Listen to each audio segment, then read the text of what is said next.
आणि ज्या महामानवांना आपण या ठिकाणी वंदन करून आपलं हे आंदोलन नाहीये, ही पोटाची लढाई.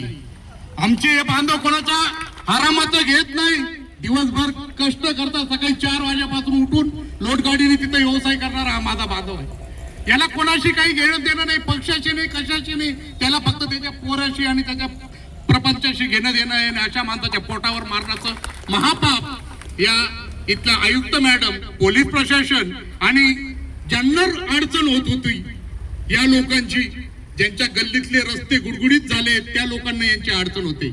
यांची कोणाला अडचण नाही. अडचण कोणाला आहे? ज्यांना पोट भरून खाल्लंय त्यांना अडचण नाही. अरे अडचण आम्हाला आहे, ही माझ्या मायला अडचण आहे, या माझ्या भावाला अडचण आहे. हे कशासाठी बसलेत? यांना हौस नाही. ही संध्याकाळी त्यांच्या पोराच्या बाळाच्या चुली पेटल्या पाहिजे, आमच्या घरी काहीतरी 2 पैसे गेले पाहिजे. हौस नाही कोणाला आग्रा रोडवर जाऊन लोड गाडीने काहीतरी विक्री करण्याची, कारण की आमचं पोट आम्हाला सांगतं म्हणून आम्ही तिथं जातो. आम्हाला हौस नाही तुमच्या दारात येऊन तुम्हाला भाऊ दादा करून आम्हाला पोट भरू द्या असं सांगायची. मी प्रशासनाला आता इथून सांगतोय, आम्ही तुम्हाला आता इमानदारीने आणि पोटाच्या देठापासून सांगतोय, या माझ्या बांधवांना तुम्ही तिथं गाड्या लावू द्या. जर तुम्ही गाड्या लावू देणार नसाल तर यांना 2 नंबर धंदे करण्याची परवानगी, लायसन आता द्या.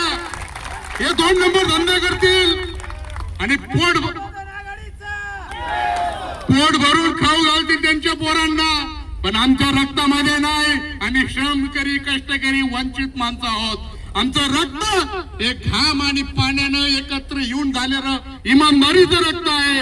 आम्हाला आमच्या संयमाचा अंत महापालिकेने, पोलीस प्रशासनाने पाहू नये. आम्हाला आजच्या आज आपल्या माध्यमातून उद्यापासून तिथं गाड्या लावण्याला परवानगी द्यावी, अन्यथा हे आंदोलन आज इथं बसलेले हे माझे बांधव उद्या आग्रा रोड जाम करतील आणि तो रोड जाम राहील फक्त आमच्या पोटासाठी, राजकारणासाठी नाही.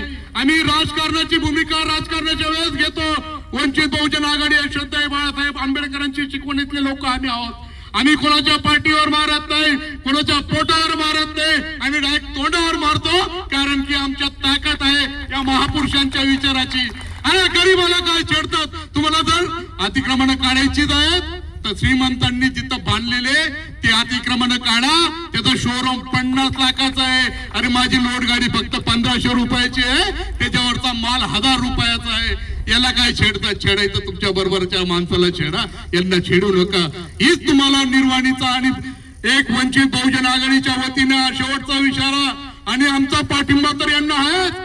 पण ज्या वेळेस हा माणूस लढायला उतरतो तेव्हा चांगल्या चांगल्या सत्ता पलटून ठेवतो. आणि हाच तो माणूस आहे जो कष्ट करतो, हाच तो माणूस आहे जो महानगरपालिकेचा कर भरतो, आणि हाच तो माझा माणूस आहे जो जेव्हा जेव्हा तुमच्यावर काही अडचण आली तर पुढे छातीचा कोड करून धुळे शहर शांत कसं राहील यासाठी प्रयत्न करतो.